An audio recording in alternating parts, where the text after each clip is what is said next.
An invitation-only event, and we had this as an invitation-only event because every one of you sitting here is a community leader. You have all done so much for Indiana and Indianapolis. We wanted to convene you for a few reasons. We wanted to extend to you our sincerest and most humble thanks and appreciation for all that you have done and you continue to do to better our community, which includes Muslims and Muslim Hoosiers. Second, MAI wants to take every opportunity to spread its message of peace, charity, and unity, and express its truest desire that the Indianapolis community obtain an accurate perception of Muslims, Islam, and the Muslim American community. The truth is that in this day and age, it is just not good enough for us Muslims in Indiana or anywhere else in the country to address human rights, domestic abuse, terrorism, or other issues that are unbecoming to our faith.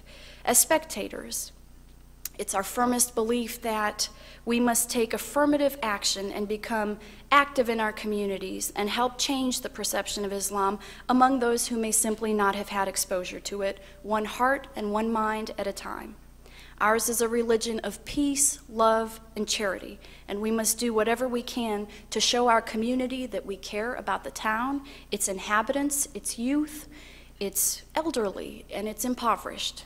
We would like every person in Indianapolis to walk away after each MAI event thinking, I know a Muslim, and they are hardworking, they are people who serve their community, and they are model citizens. This Access to Justice Luncheon is but one event in MAI's larger mission and goals. And I'd like to introduce you to Shark Siddiqui. Shark, if you're here. Shark is the executive director of MAI who has done so much to help these efforts. Dr. Razi Nalim, if you could please stand up.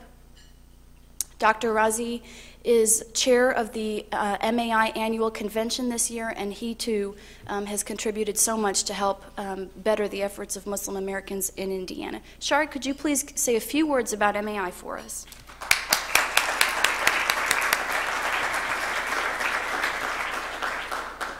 Thank you, Ravi. Good afternoon and welcome to the first Muslim Alliance of Indiana Access to Justice Luncheon. This is, it's a great honor and a privilege for us to have all of you. And I think this is what Muslim Alliance of Indiana, when in 2001, after we saw those horrific, the horrific incident on September 11th, and Muslims came together and said, what do we need to do in order for us to show America that we are Americans?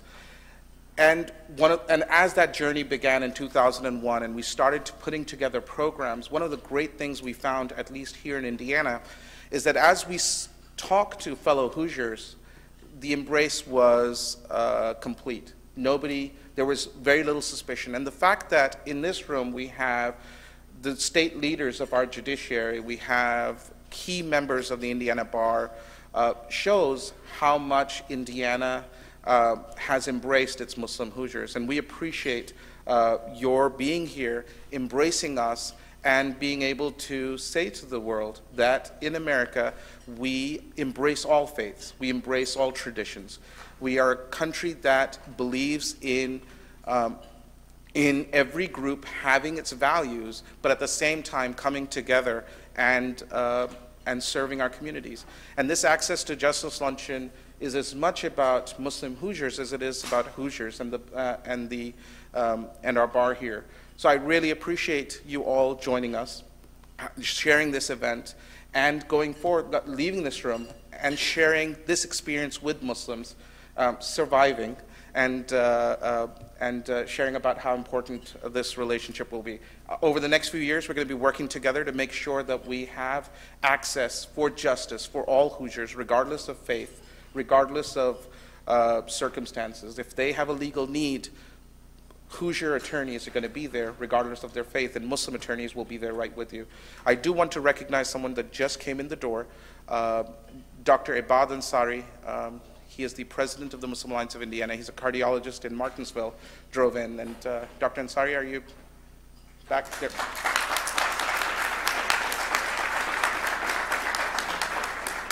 Dr. Ansari is the founder of the Muslim Alliance of Indiana and serves as its president. I appreciate you being here, and thank you for your time, and we'll continue on with the program.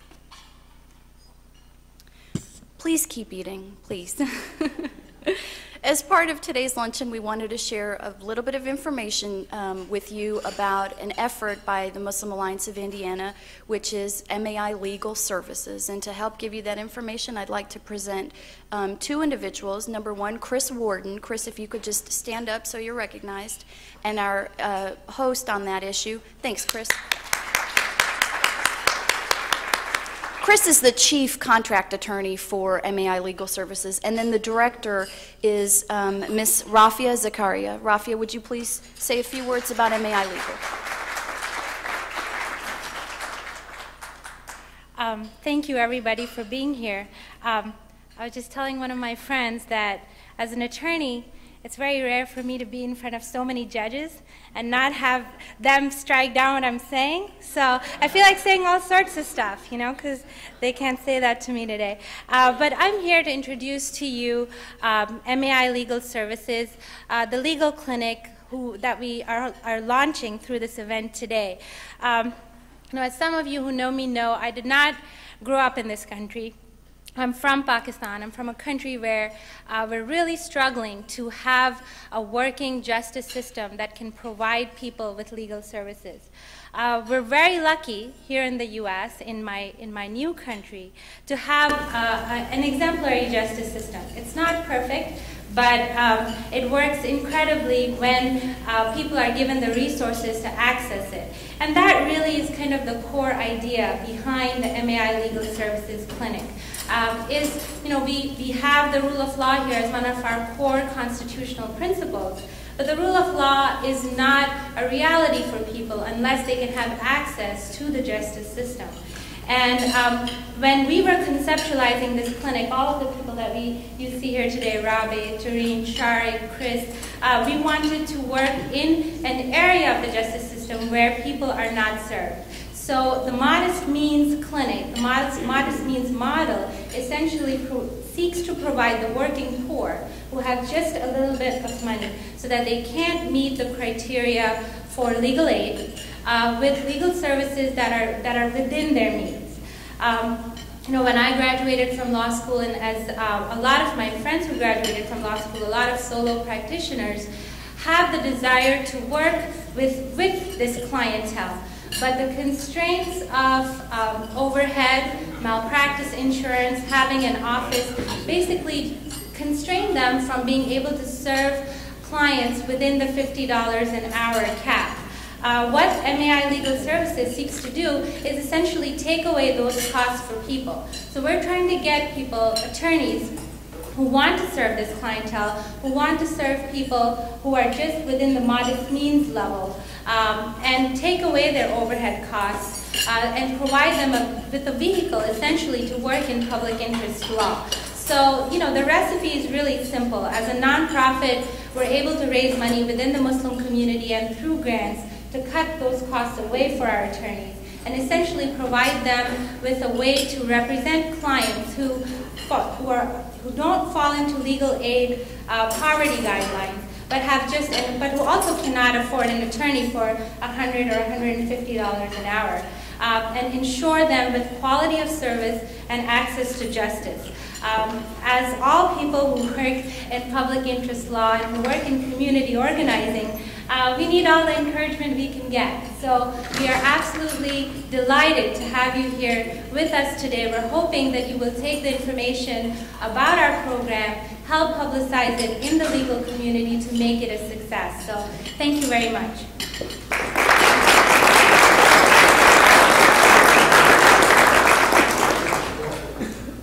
Thank you, Rafia. This program is not just about us, but it's also about the future generation of Muslims. On behalf of the Muslim Law Students Association of Indianapolis, Indiana, Shajia Khan is here to provide the invocation for today's speech.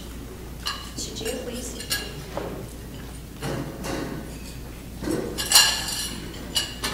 There is no concept more fundamental to the mission of Islam than those of charity and social justice. Islam as a whole commends and encourages individual responsibility and commitment to social enrichment. For many Muslims, the importance of faith in today's society is to accomplish through individual effort a healthy, cohesive, and prosperous society for the entire community. Social justice in Islam extends to all impoverished, underprivileged, and disadvantaged members of our community. Our blessed Prophet once said that no true Muslim would sleep soundly with his stomach full while his neighbor hungers and suffers. It is for these reasons that Islam encourages kindness and generosity to those less fortunate than us, regardless of their race, color, creed, or heritage. To honor our speakers today and to celebrate this event, which has congregated for the betterment of our community, we, the Muslim Law Students Association of Indiana University, offer this simple prayer once recited by our blessed Prophet. O God, you are peace. From you comes peace, to you returns peace. Revive us with the salutation of peace, and lead us to your abode of peace. God, we ask that you bless us and all those who are less fortunate than us. Guide us on the right path and the path of those who have received your grace, and help us seek for our brothers and neighbors the wisdom, love, and kindness that you have shown us. Amen. Thank you, Shajia. Our keynote speaker today is the Honorable Justice Frank Sullivan, Jr., and to introduce him is Sarah Akbar. Sarah, please.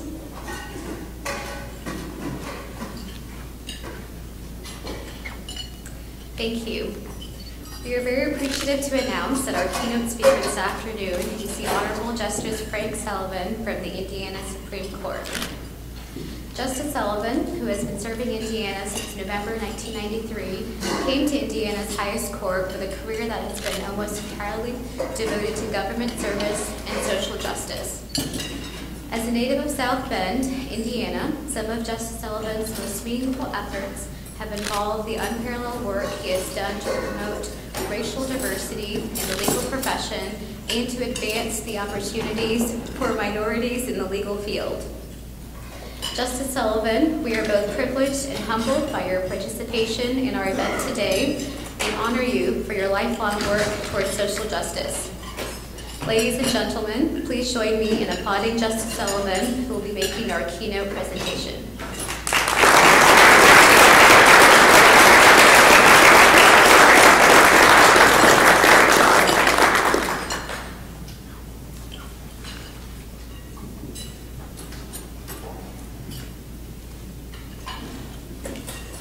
Good afternoon, and thank you all very much. It's a great honor to be asked to be the speaker at this Access to Justice luncheon, and a great pleasure to be on hand to see a judge I admire very much, Steve David, and a lawyer I admire very much, Laurie Belz-Boyd, receive awards named for another judge I admire very much, Judge David Shaheed. I will have a few things to say about each of these individuals during the course of my remarks. It's also a great pleasure to see so many friends of long standing here in the audience, too many to cite by name. I would want to call your attention to the program, which gives me 25 minutes to speak. Those of you who know me will not be surprised when I say that I plan to take every bit of it. I want to begin by bringing to all of you the greetings of my four colleagues on the Indiana Supreme Court, Justice Ted Bohm, who is here with us today, as well as Chief Justice Randy Shepard and Justices Brent Dixon and Bob Rucker. This morning I sat with them in our courtroom as we heard appeals in 3 cases. I think you would be proud of the care and attention with which we approach each such case, doing our very best to provide access to justice to all who come before us. Now, my topic this noon is access to justice, a serious subject for a luncheon address, but it is a matter to which the Muslim Alliance of Indiana has dedicated itself through its partnership with the Julian Center and through its newly launched MAI Legal Services that provide legal services in civil matters to Hoosiers of modest means. Given the seriousness of your commitment to this subject, I hope you will allow me to give it my serious attention as well. Now, I'm going to look at access to justice from three perspectives. With respect to each, I plan to identify barriers to access to justice, describe some of the things that your Indiana Supreme Court has tried to do to eliminate or at least reduce those barriers, and then identify work that is yet to be done. Consider the case of Ronald Dunn, who was arrested in New Orleans for possessing crack cocaine on August 19, 2005, 10 days before Hurricane Katrina struck. For 9 months after the hurricane, he never made an appearance in court. He couldn't even plead guilty. In this case, Mr. Dunn was denied access to justice because of physical limitations on the court system itself. This is the first of my three perspectives on the subject of access to justice in a physical sense. Second, consider the case of Clarence Earl Gideon, who was arrested in 1961 and charged with the burglary of a pool hall. Being too poor to afford a lawyer, he asked the court to appoint one for him at the public's expense, but his request was denied. He was not denied access to justice in a physical sense. He had his day in court. But Mr. Gideon was nevertheless denied access to justice because he was denied representation by a lawyer. This is the second of my three perspectives on access to justice in a representational sense. Third, consider the case of Tom Robinson, an African American accused of raping a young Caucasian woman in Macomb, Alabama. Mr. Robinson was not denied access to justice in a physical sense. He had his day in court. Nor was he denied access to justice in a representational sense. He was provided a splendid defense by a splendid lawyer, Atticus Finch. But Mr. Robinson was nevertheless denied access to justice by being convicted of a crime he most obviously did not commit. And this is the third of my three perspectives on the subject of access to justice in a just outcome sense. These cases are familiar. Mr. Dunn is one of the hundreds of litigants in New Orleans about whom we have all read. Mr. Gideon is, of course, the successful litigant in the landmark United States Supreme Court case, Gideon v. Wainwright, that enunciated that defendants in state court criminal proceedings have a constitutional right to counsel at public expense. And Mr. Robinson was the defendant in the trial at the heart of the famous novel by Harper Lee, To Kill a Mockingbird. And while these familiar criminal cases demonstrate access to justice denied in the physical, representational, and just outcome senses, these limitations on access to justice exist in the civil context as well, as we shall see. Hurricane Katrina provided a particularly horrible example of access to justice being denied in a physical sense. Courthouses were flooded and judges and lawyers scattered across the country. Litigants in civil and criminal cases were denied their day in court. And even after the courthouses reopened and judges and lawyers returned, access to justice was denied due to loss or destroyed court records and evidence. We've seen access to justice interrupted by natural disasters here in Indiana as well. In Madison, Indiana, earlier this year, fire destroyed the 150-year-old courthouse's dome and severely damaged its central tower. In Martinsville, early last year, the courthouse was closed because of damage to its roof caused by 80-mile-per-hour winds. In Monticello, Indiana, the entire courthouse was destroyed by a tornado in 1974. The Indiana Supreme Court has tried to help Indiana's trial courts prepare for interruptions in their operations caused by natural disasters, human malevolence, or infectious outbreaks of disease. We have provided technical assistance to trial courts to develop continuity of operations plans to address these situations. We have also established procedures to obtain orders when needed to ensure the orderly and fair administration of justice in the event of circumstances that require the closure of courts or that inhibit the ability of litigants to comply with statutory deadlines or rules of court procedure. The Indiana Supreme Court has addressed a different physical barrier to access to justice by working to remove language as a barrier within Indiana's court system.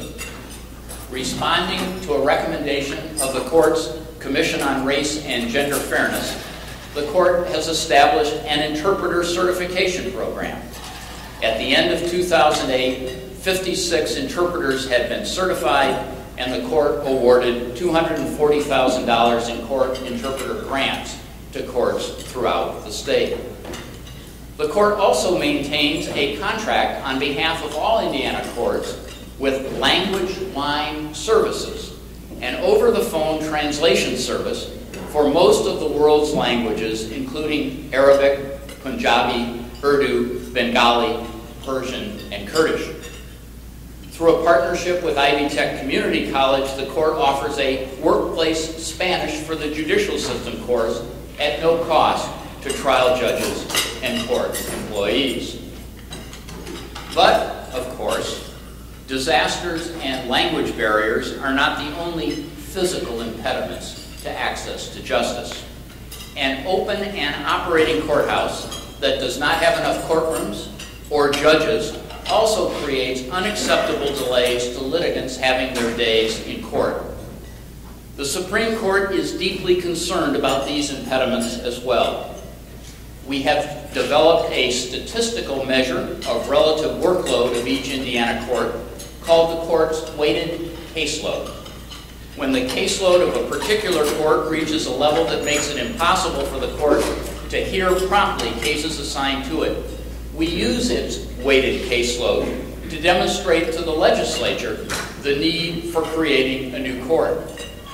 We also use the weighted caseload measure to reduce disparities in the workloads of courts within a particular county and within groups of contiguous counties. And we support an ambitious and far-reaching set of technology initiatives designed to reduce the amount of duplicate data entry and achieve other efficiencies in court operations, thereby allowing courts to process cases faster. The Indiana Supreme Court is committed to doing what it can to reduce physical impediments to access to justice. However, our ability in this regard is limited by the decentralized, county-by-county organization of Indiana's court system. Each individual county is responsible for the size of its courthouse and the financing, equipping, securing, and staffing of its courts. Only if the state moves away from this highly decentralized court system to a unified system of state-funded trial courts will we have a statewide system of courts with relatively balanced workloads that are properly financed, equipped, secured, and staffed. The second of my three perspectives on the subject of access to justice in the representational sense, is the one most familiar to you and the barrier that you attack through your partnership with the Julian Center and through MAI Legal Services. To be sure, the right to counsel provided by the Sixth Amendment of the United States Constitution is one of our nation's glories. We in Indiana take particular pride that the right to counsel has been part of the law here since at least an Indiana Supreme Court decision called Webb versus Baird was decided in 1854. Just listen to these words of the Indiana Supreme Court.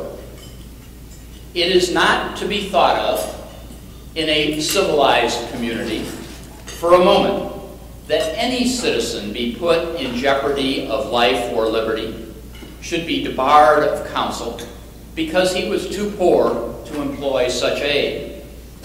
No court could be respected or respect itself to sit and hear such a trial. The defense of the poor in such cases is a duty which will be at once conceded as essential to the accused, to the court, and to the public.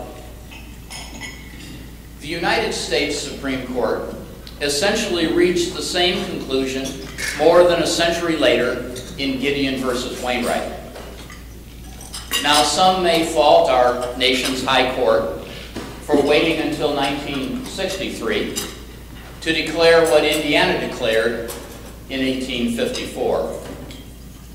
But I prefer to take pride in the Indiana influences on Gideon. The influence of Webb versus Baird, and working as a law clerk at the U.S. Supreme Court when Gideon was decided, was a young Indiana lawyer named Theodore R. Bone. One cannot think for more than a few minutes about access to justice in a representational sense without another Indiana lawyer coming to mind, Judge Steve David. You will recognize him later in this luncheon, and I will leave extended discussion of his extraordinary contribution to the cause of access to justice to his award citation. But I say this: I stand in awe and admiration of the courage and commitment that this man showed in discharging his responsibilities as Chief Defense Counsel under the Military Commissions Act, where as a military officer under Commander-in-Chief George W. Bush, his clients were all of the detainees at Guantanamo Bay. And despite this seemingly irreconcilably anomalous position, he saw and discharged his duty unflinchingly in the defense of his clients. Is it any surprise that his watchwords were the immortal lines of Thomas Paine? In America, the law is king, for as in absolute governments the king is law, so in free countries the law ought to be king, and there ought be no other. Judge David calls to mind, does he not, the great American patriot John Adams. Remember when, as revolutionary fervor intensified in 1770, British soldiers opened fire on a Boston crowd in what quickly became known as the Boston Massacre. And it was John Adams who stepped forward to defend the soldiers and their captain when they came to trial, despite the popular outrage at what the soldiers had done and the popular outrage at his defending them. Like Steve David, John Adams believed, in the words of his biographer David McCullough, that no man in a free country should be denied the right to counsel and a fair trial. As a lawyer, his duty was clear.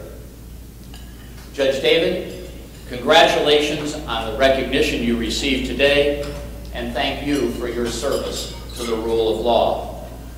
By that service, you have honored our nation by showing it in its best light to the world. Let me turn to several ways in which the Indiana Supreme Court works to foster access to justice in the representational sense in both the criminal and civil cases. On the criminal side, the Supreme Court's Division of State Court Administration provides staff support to the Indiana Public Defender Commission, created in 1989 to provide qualified defense counsel in capital cases. Since that time, the 11-member commission has developed standards for such defense services, which the Indiana Supreme Court subsequently mandated through our Criminal Rule 24, and provides reimbursement of 1/2 of death penalty defense costs to Indiana counties. Since 1997, the Commission has also provided up to 40% reimbursement for indigent criminal defense costs in non-capital cases to counties that comply with commission-established standards. In this regard, particular praise is due the state legislature and Governor Daniels for including in the state budget this year the increased funding necessary to meet this obligation, even in these times of fiscal difficulty. In the area of civil legal services, the Indiana Supreme Court has worked to improve access to justice for all Hoosiers by creating the Indiana Pro Bono Commission in 1998. This body has the responsibility of administering and allocating interest on lawyer trust account funds to the 14 district pro bono committees that address the unmet civil legal needs in their respective communities. Each of the 14 pro bono districts is managed by a pro bono plan administrator who refers pro bono cases to attorneys and coordinates with other legal services providers the delivery of pro bono and other free legal services for low-income Hoosiers in their district. In the 8 central Indiana counties, including Marion County and Hamilton County, the District Pro Bono Committee is called the Heartland Pro Bono Council, and the Pro Bono Plan Administrator is the other of our Judge David Shaheen Access to Justice Award winners today, Lori Beltz-Boyd. Her responsibilities include supervising a district-wide telephone intake, legal advice, and referral line that in 2008 alone served more than 2,500 callers. Approximately half of these callers actually received legal advice from Heartland's intake attorney, who provided immediate answers to their questions and provided them with resources necessary to handle their legal problems. Ms. Boyd's responsibilities also include recruiting volunteer attorneys and placing clients of modest means with them. In 2008, 867 volunteer attorneys in Marion County, about 14% of registered attorneys, and 52 volunteer attorneys in Hamilton County, 9%, provided legal advice and legal services to approximately 1,500 Hoosiers. Lori Beltz-Boyd, to you and the hundreds of volunteer attorneys you have recruited and deployed on behalf of those who need their services, thank you.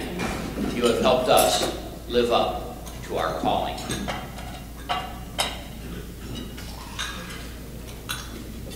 The third and last of my 3 perspectives on the subject of access to justice in what I have called the just outcome sense. I think it goes without saying that even if an individual has had his or her day in court with competent representation, there is not access to justice if the outcome of the proceeding is not just. I used as my example in introducing my remarks the story of Tom Robinson, falsely accused of rape, defended with such skill that his innocence was clear, and yet found guilty. It is said that the story of the Scottsboro Boys provided part of the inspiration for To Kill a Mockingbird. The Scottsboro Boys were 9 black youths accused of raping 2 Caucasian women in 1931. They were tried and sentenced to death by an Alabama jury, only to have their convictions reversed by the United States Supreme Court. This just outcome is a source of some satisfaction, isn't it? But the case was remanded to the Alabama courts for retrial in 1934, and again the jury convicted and sentenced the Scottsboro Boys to death. The story of what happened next is infrequently told. 2 months after the trial, the sentencing judge, Judge James E. Horton, reconvened the court to hear the defense's motions for a new trial. The defense had so little hope for success that the Chief Defense Counsel did not even attend. But before the defense lawyers present could even speak, Horton read a single-spaced, 17-page decision setting aside the verdict and death sentence and ordering a new trial.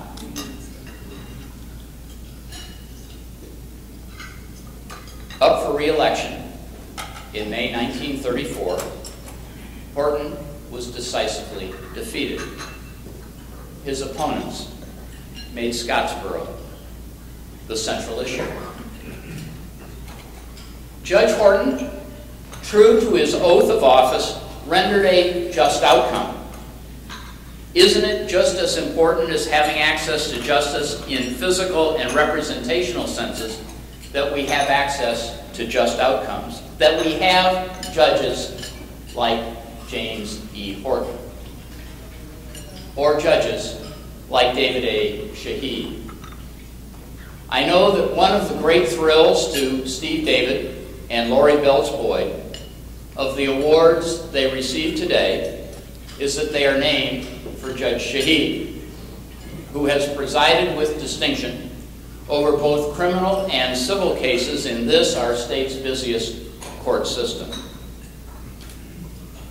And as exemplary as his judicial career, his life of faith and service off the bench has inspired all who know him.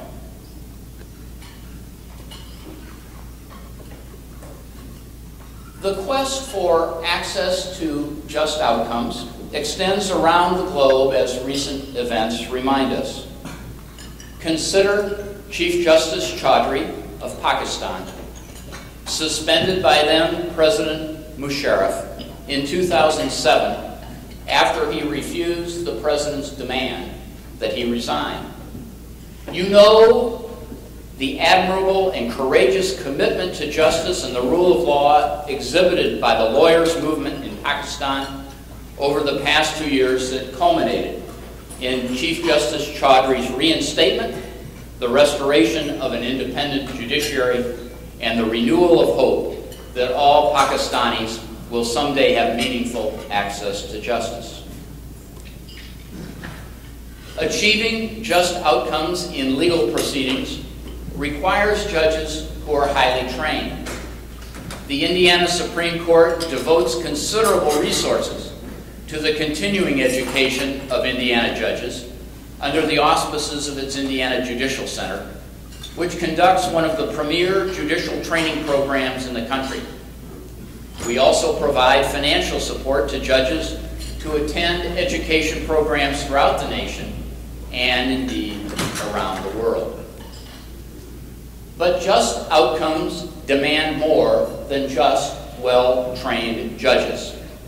They demand judges of unquestioned fairness and integrity.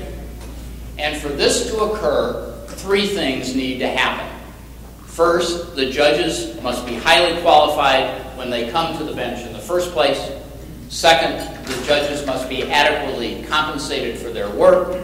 And third, the judges must be free from any threat or impingement to fairness and impartiality in their rulings. Now, you may be surprised that I mentioned compensation. I will only linger on the subject for a moment, but it's important to the other 2 factors I have just identified. Highly qualified lawyers will not leave the work that they are doing to become judges unless there is adequate compensation, and unless they are adequately compensated, judges will not be free from any threat or impingement to fairness and impartiality in their rulings.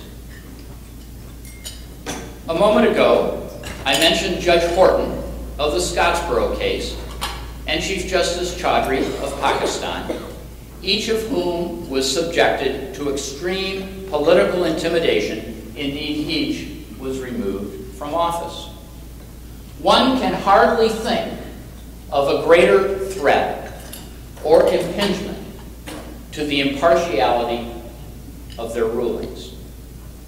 And remember the 3rd judge I mentioned, Judge David Shaheed, who was also removed from office some years ago as a consequence of the political system we use here in Marion County to select judges, a system that does not recognize quality and does not protect judges from threats or impingement to fairness and impartiality in their rulings. Well, this brings me to the end of my survey of the topic of access to justice, which I have tried to review in its physical sense, its representational sense, and in its just outcome sense.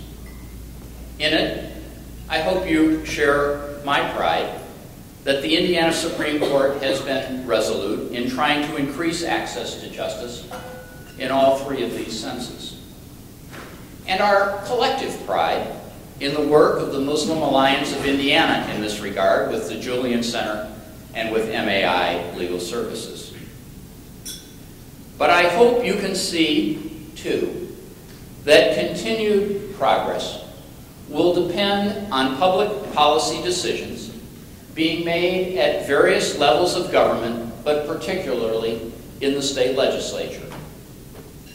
As citizens, I hope you will recognize your state in the quality of access to justice here in Indiana, taking inspiration from Judge James E. Horton, from the lawyers' movement in Pakistan, from Judge Steve David, from Lori Belts Boyd, from Judge David Shaheed, and join in common cause in support of measures that will increase funding for indigent criminal defense and civil legal aid, that will replace our decentralized county-by-county court system with a unified and state-funded system, and that will replace the method of judicial selection in those counties that condition judicial office on ballot box success with a merit selection process.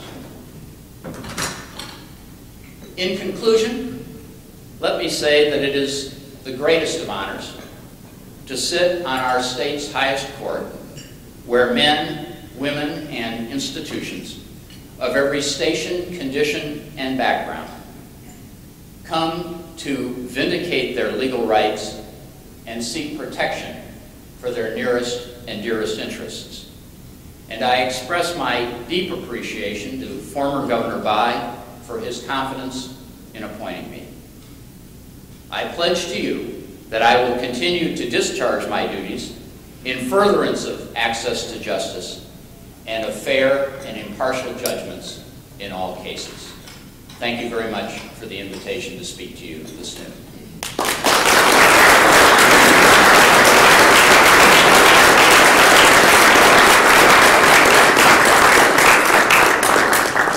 Justice Sullivan, thank you so much. We are honored and humbled by your words and appreciate your attendance as well as all of the other justices and judges here today. Thank you so much.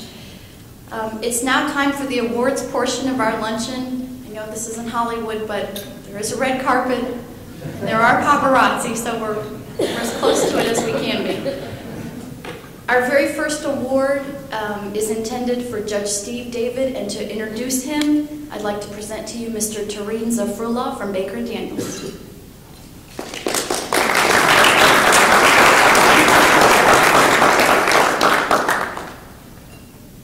Thanks. Good afternoon, everybody. Thank you for coming to this Access to Justice Luncheon. Our first award winner is Judge Steve David of Boone County, and as an elected judge for 13 years, he proudly and with great reverence hangs the flag of honor with the names of the 9/11 victims, and he also ensures and takes great pride in ensuring that the rule of law is applied in every case before him. That's the man we know as Judge Steve David. But there's also another Steve David, too, and that's Colonel Steve David in the United States Army Reserve. He served in the Army for 26 years, and importantly, in August 2007, he was appointed and named the Chief Defense Counsel for the U.S. Department of Defense Office of Military Commissions. His task was to serve as the conscience of the United States and ensure that the rule of law applied in the military commissions involving the Guantanamo Bay detainees, a very important task. He helped assess federal habeas corpus review of the military commissions involving the G-Bay detainees. He also analyzed whether fundamental rights apply to those detainees, and he also provided recommendations on how future commissions should be handled. And with each assignment, case, or issue, he made sure that the rule of law applied and that the principles of the Constitution and fairness and justice applied. And so Judge David, Colonel David, we, the members of the Muslim Alliance of Indiana, are very, very proud to have somebody of your stature represent the community in such a positive way and ensuring that fairness and justice apply and upholding all of these high ideals of social justice. And in recognition of that, that's why we're, and to show our appreciation, we're presenting our award to you here today. And so please join me in welcoming and congratulating Judge Steve David.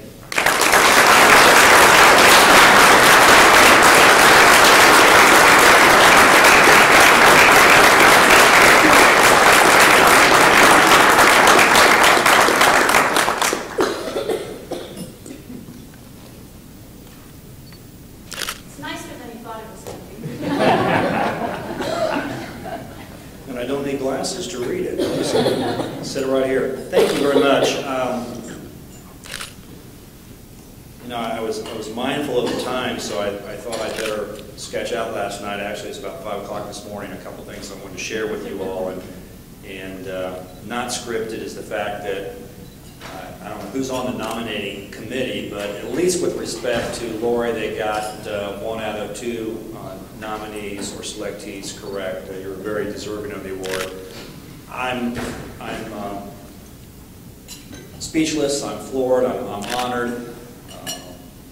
I really can't accept this most gracious award alone, this honor alone. I will accept it on behalf of people like Rick Kamen, Indianapolis attorney, defense attorney who's been involved in Gitmo, Lieutenant Rich Federico, United States Navy JAG officer, career officer from Wayne County, Indiana, who I brought on board as defense counsel and represents one of the, quote, Fab Five held at Guantanamo Bay, and countless other Hoosiers who have served at Guantanamo Bay in many different capacities, both military and civilian, who have treated the detainees as human beings with rights, treated them with dignity, and have respected those whose religion may seem foreign to someone like me from Oakville, Indiana. Shortly after I was selected or drafted or chosen as the Chief Defense Counsel, however that occurred, I was in Washington, D.C., and that assignment, incidentally, don't have time to talk about it in much detail, was the most incredibly, wildly, stressful, difficult, challenging, personally testing time of my life. I met with Major General Scott Black, then Major General, now Lieutenant General, the senior partner in the world's largest law firm, United States Army. And he said, "Good luck, Steve. I want you to know that if the prosecution doesn't do a very good job, the world doesn't really care. But the world's watching you. And if you screw up, that's a big deal. So good luck." And that was my introduction to this position. You know, defending the rule of law is not as easy as you might think. Disagreeing with or taking on, or let's just be honest, among friends, fighting the prosecution, that's normal. The FBI, the Department of Justice, the Department of Defense, the CIA, Congress, the President, ain't as easy as you think. It's a tough thing to do. You know, what do you mean the Constitution doesn't apply? Torture? Is this 2007 BC? I thought it was 2007 AD. I remember, I'm a country music fan, quoting Alan Jackson and Toby Keith, particularly Toby Keith, whenever I had a chance. There ain't no right way to do a wrong thing. What are we doing? Is that how you want our citizens treated over there? Is this the example we want to set? Do the ends justify the means? Aren't we better than this? we shouldn't set a standard that we expect the world to follow and then not deliver ourselves. You know, a democracy only thrives when it recognizes that people have differences and embraces tolerance for other opinions, other values, other religions. And we focus on what we have in connection with each other, not what's different. The rule of law must always best the fear of the rule of law. If we allow groups or institutions or as a nation to go down the path of focusing on what is different about you and I or about we and them, and that becomes our benchmark, then we are doomed as a nation to fail. You know, I can't tell you about many of the conversations or things that happen. I think I could be prosecuted for 7 lifetimes plus 21 years by the federal government. But I will, you know, so much of what we did was top secret, SCI, which I didn't even know that was that level of security until I was given that. And it's not necessarily a great thing to have. But I'll share, despite my concerns, one short conversation. I was meeting a detainee who was facing death penalty. He was very concerned, obviously, not only did I wear the uniform of the United States military, but at least I was wearing a name tag, which for security reasons people didn't, and I understand that. And I changed that practice and said, look, we're going to be defending you. You might as well know who I am.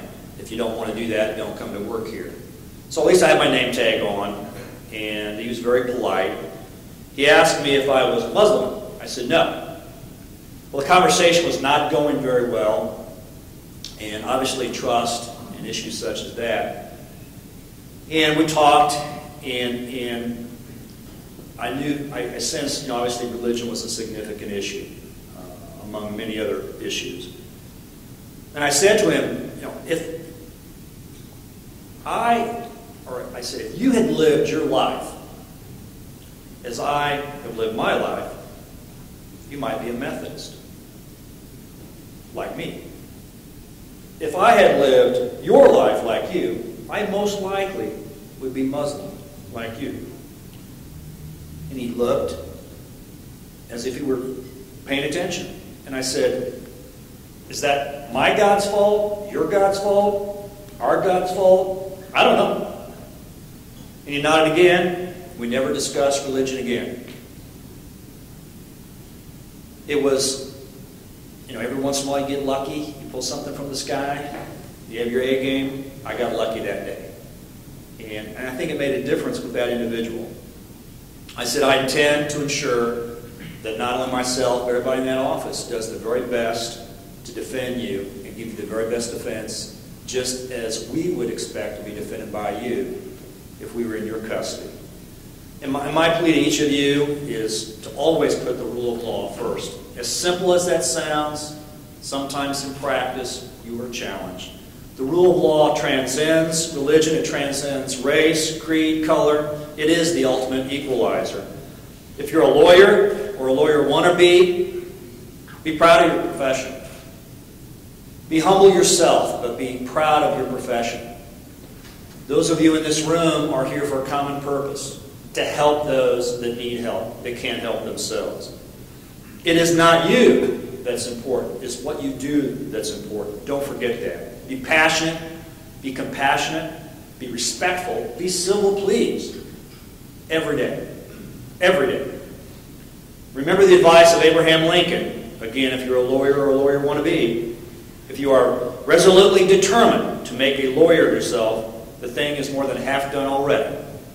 That attitude is everything. So if you're a non-lawyer in the room, attitude is everything. If you want to do good, if you want to help people get access to justice, you're on your way already. Never compromise that oath of attorney. Lead by example. Lawyers are caretakers for the Constitution. The rule of law, always. I have a t-shirt that was made for me. I was going to wear it and strip my clothes off, but I didn't want you to run out of the room. You know, I truly hope one day you don't have any more of these luncheons. That it's not an issue. And then if you had a luncheon, you have to invite everybody, right? Because everybody's delivering access to justice. I hope that day comes. In the meantime, please follow the rule of law. When there was a comment made earlier, and I digress for just 1 minute. When Salim Hamdan was convicted, not of conspiracy, but of material support to terrorism, which anybody that belongs to Al-Qaeda, even I could get a conviction if I was a federal prosecutor. He was sentenced to 66 months by a military jury, combat veterans, after being instructed by the judge that he was going to get credit for 60 months. After the government argued that he was the worst of the worst, basically that he somehow was a co-conspirator on 9/11, despite the fact that that was dismissed, that charge. The military panel came back with 66 months, knowing he would get credit for 60 months. That's how bad they thought Salim Hamdan was. During his trial, when they showed the 9/11 tapes, as if he was there, Salim wept. When he was sentenced by that panel, you never see this in a news account, he apologized to the panel and he apologized to the military judge for what some other Muslims had done. I'll leave you with another Abe Lincoln quote, and you can tell I'm a big Abe Lincoln fan, probably because he was human, he made mistakes, he was fallible, he overcame many of his prejudices, he grew with age, he was not of the privileged. This is from 1838, not 1938, 1838, mind you. Let every American, every lover of liberty, every well-wisher to his posterity swear by the blood of the Revolution never to violate in the least particular the laws of this country, and never to tolerate their violation by others. Let the reverence for the laws be breathed into every American mother, to the lisping babe that prattles on her lap. Let it be taught in schools, in seminars, and in colleges. Let it be written in the primers, spelling books, and in almanacs. Let it be preached from the pulpits, proclaimed in the legislative halls, and enforced in the courts of justice. And in short, let it become the political religion of the nation. And let the old and the young, the rich and the poor, the grave and the gay, of all sexes and tongues and colors and conditions, sacrifice unceasingly upon its altars. Pretty impressive, Abe Lincoln. Thank you so much for the award. Thank you for what you do. And keep it up. Thank you.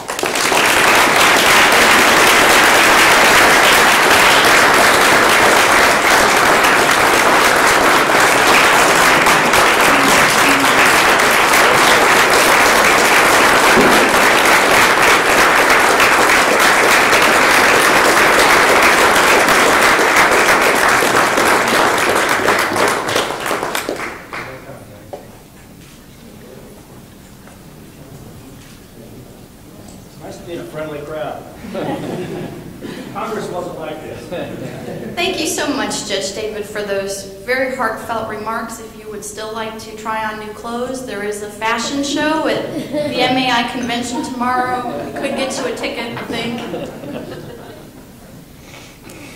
Our second award winner is Miss Lori Belts-Boyd, and to introduce her is Ashan Pauberg from MAI Legal Services.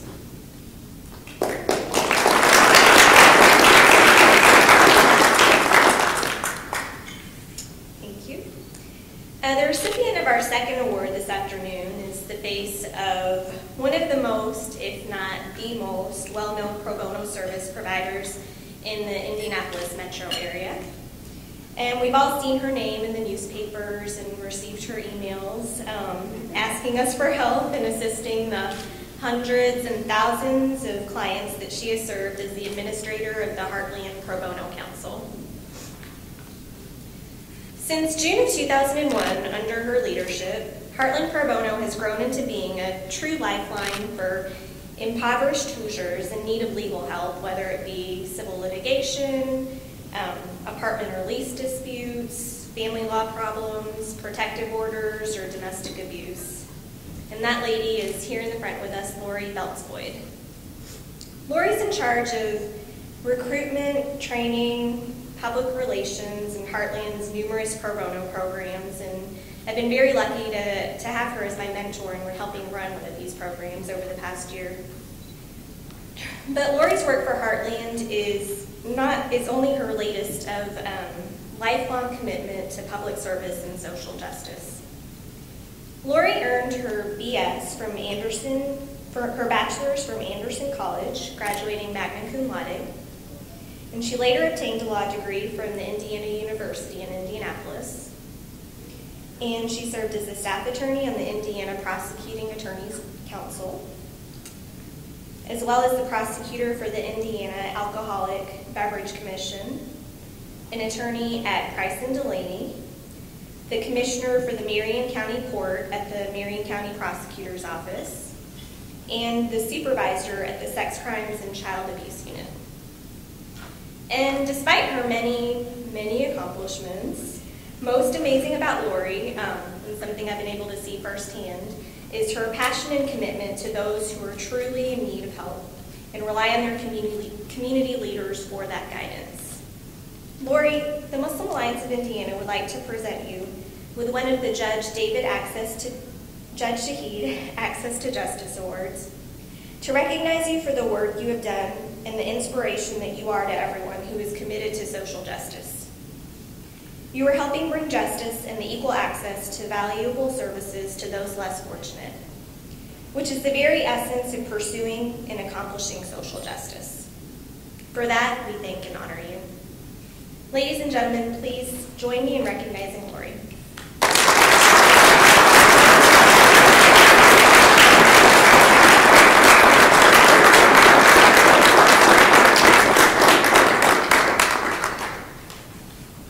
I'm very honored and pleased to be here today to accept this award. I think AFSHA must have broken into some very old file to find all of that long history of work that I have done through my career.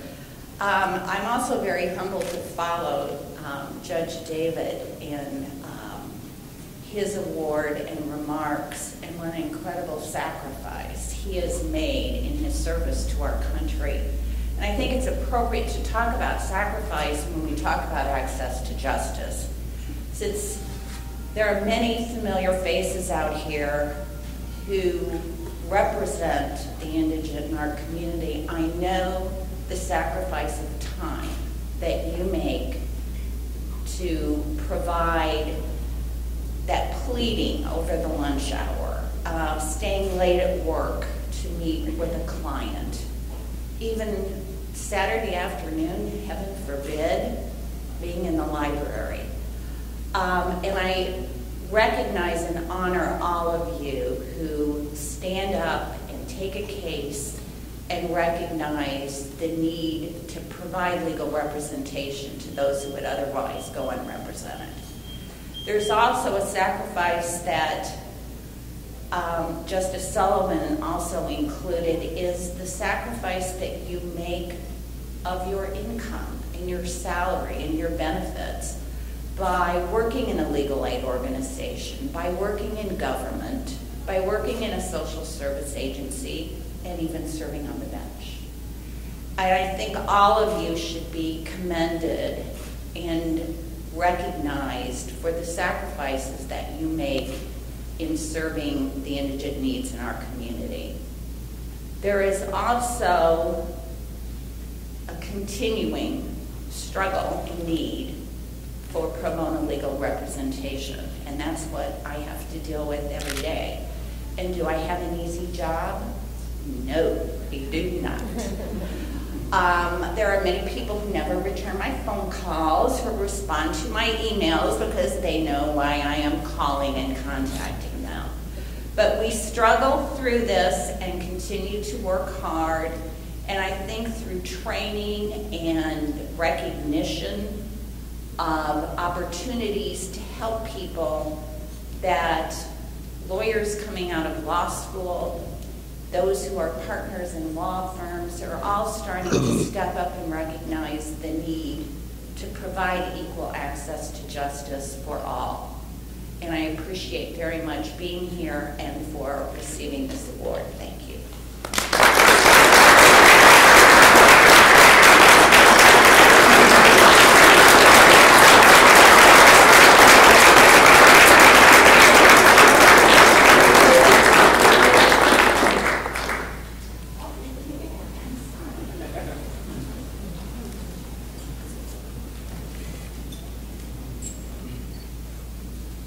This must be so humiliating for poor Lori to have us all watch her take photos. Well, on that note, our closing remarks, you've heard his name. We have the man himself, Judge David Shaheed. He's going to give us just a few words in closing, and other than that, we sincerely and humbly thank you for coming here today. We've impinged on your time, and we know how busy you all are. Thank you again for coming, and Judge Shaheed, if you would please close us out. Thank you so much.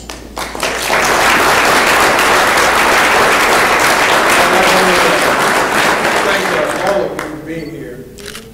I can't really attribute this quote to a particular person, but when some gentleman was receiving an award, he said that if you live long enough, everybody's going to get an award. And so I think that really is what applies in my case. There are so many people here that I respect and admire, and I'm so indebted and grateful to Justice Sullivan for having been here, along with Justice Bone, for being here for this particular luncheon, and for all the judges and lawyers that are here. It just shows how far we have come with respect to becoming a community that is welcoming and represents and recognizes the contribution that many good people want to make, irrespective of the symbolism that's sometimes shown in the media. So I want to thank all of you for looking past the stereotypes that would easily cause you to avoid this kind of luncheon, to be here in support of these great people, Lori Boyd and Steve David, because what they have done really much outshadows anything that I've been able to do as a lawyer and as a judge. And so we really want to honor them and respect them, and that's the spirit in which I make my closing remarks. So thank you so much for being here, and we look forward to continuing to work to open access to justice for all people, and also show that Muslims want to be good citizens, good Americans, and make a contribution to the great history and legacy that we have as Americans. Thank you so much for coming out.